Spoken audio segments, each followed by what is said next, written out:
Now, coming to next point. Previously here we have proved one theorem, that is, if the two chords are equal, then they subtend equal angles at the center. Whereas coming to, can anyone guess it? What is the converse of the statement? What is meant by converse? Reverse. Here, what the statement here previously we proved, if the two chords are equal, then they subtend equal angles at the center. This is the theorem we proved previously. Now, what is the converse here? If these angles are equal, then these two chords will be equal. That is the converse. But how we can say? We can say one statement wise. So let us know what is the statement of the theorem. That is, we are going to learn in theorem 2. See children, previously we learned if the two chords are equal, then the angles subtended by those at the center are equal. Now what is the converse here? These angles are equal. Now we can say this and this are equal. So how we can say that the definition? If the angles subtended by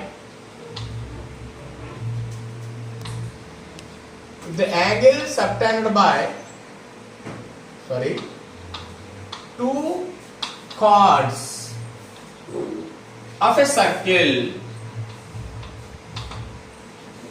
are equal, then those two chords are equal. Those two chords are equal in length.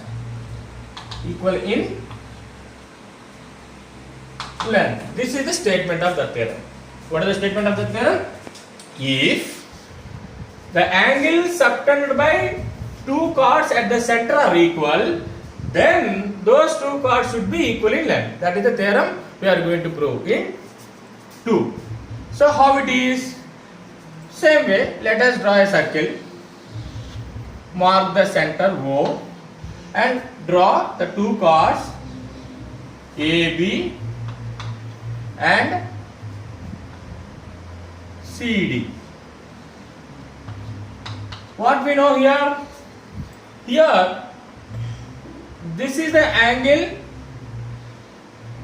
AOB is an angle subtended by chord AB, and COD is an angle subtended by chord CD. Here, let us take that is X and this is Y. In this theorem, it is given X is equal to Y is given. It is given X equals to Y. That means this angle equals to this angle is given. Now, what we need to prove? This AB is equal to CD.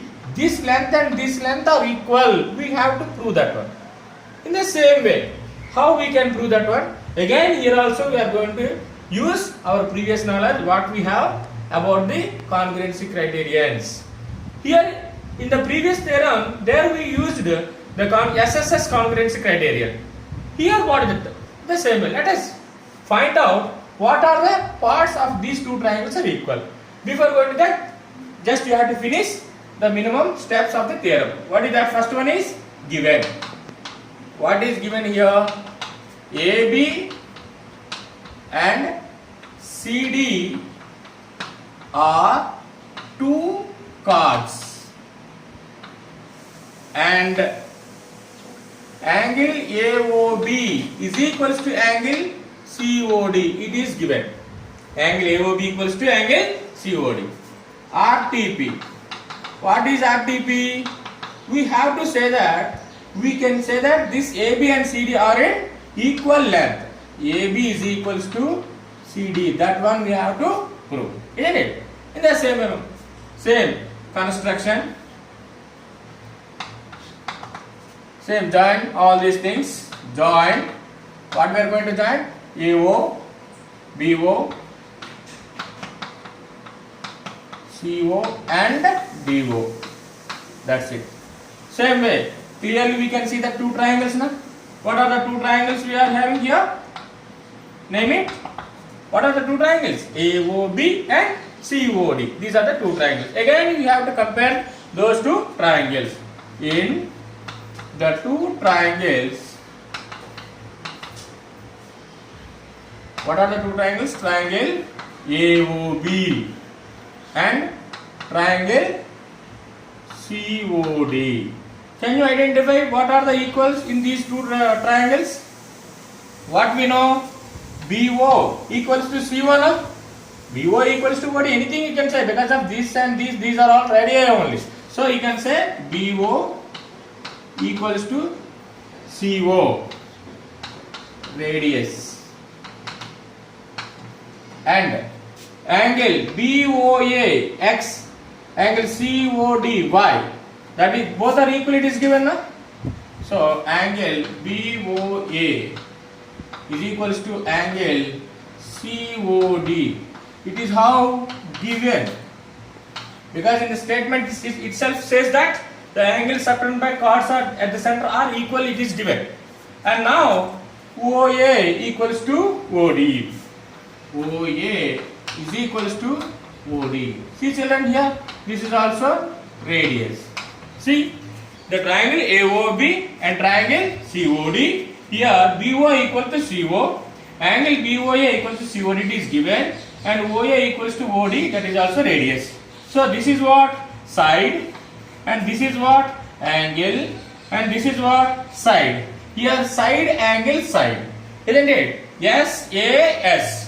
As per the congruency rule SAS, we can say that these two triangles are congruent. That one you have to put it on the solution. Now here triangle AOB is congruent to triangle COD. How? As per SAS congruency criterion.